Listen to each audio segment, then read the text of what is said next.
guys, so today we're making a brisket and my dad's gonna be cooking with me. Cool. Okay, so we're gonna smoke a brisket. Our first YouTube video we were doing a ribeye steak, I believe. So today we're doing a brisket. Well, tomorrow actually we're doing a brisket, but tonight we're gonna marinate it.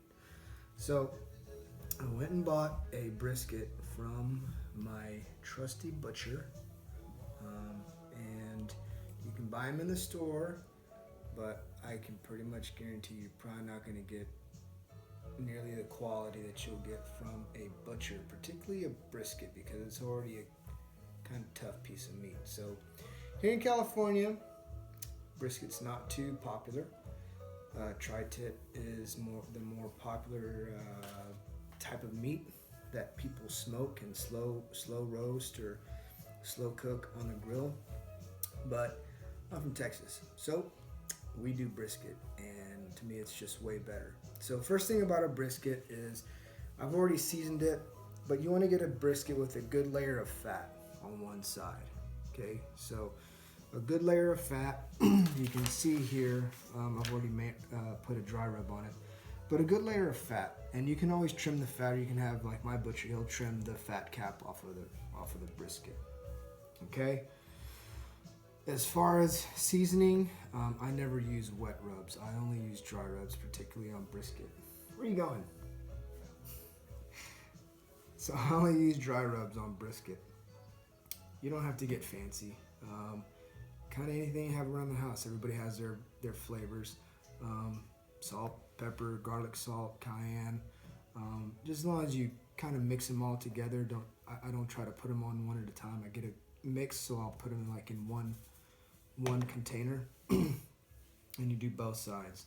This time I did kind of a rub that I just put together with some different spices, and then on the other side where the fat is, I'm using a coffee rub with espresso and chili. So we'll see how that works out.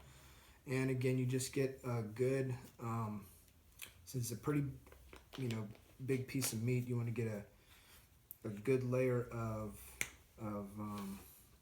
rub on each side. And the thing with the fat side is, if it's a salt-based rub, because it's fat, it's not really gonna dig into the actual meat. The meat side will, but that's okay, because when you smoke it and you get your smoke ring, as we'll see tomorrow, you'll see how much flavor it adds to the brisket. So marinated brisket with my dry rub for tonight. It's gonna sit overnight. It's a 6-pound brisket. And the reason I'm also doing this video is I don't have a smoker.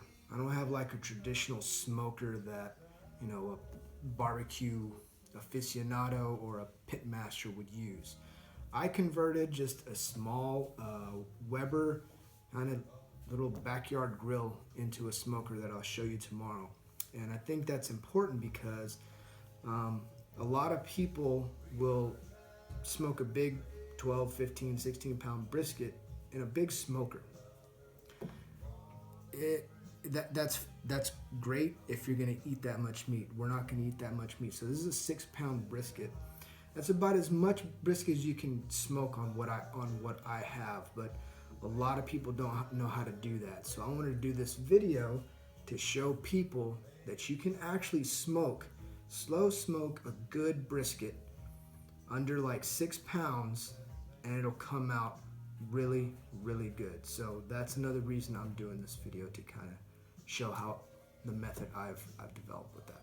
All right, so we'll see you in the next video.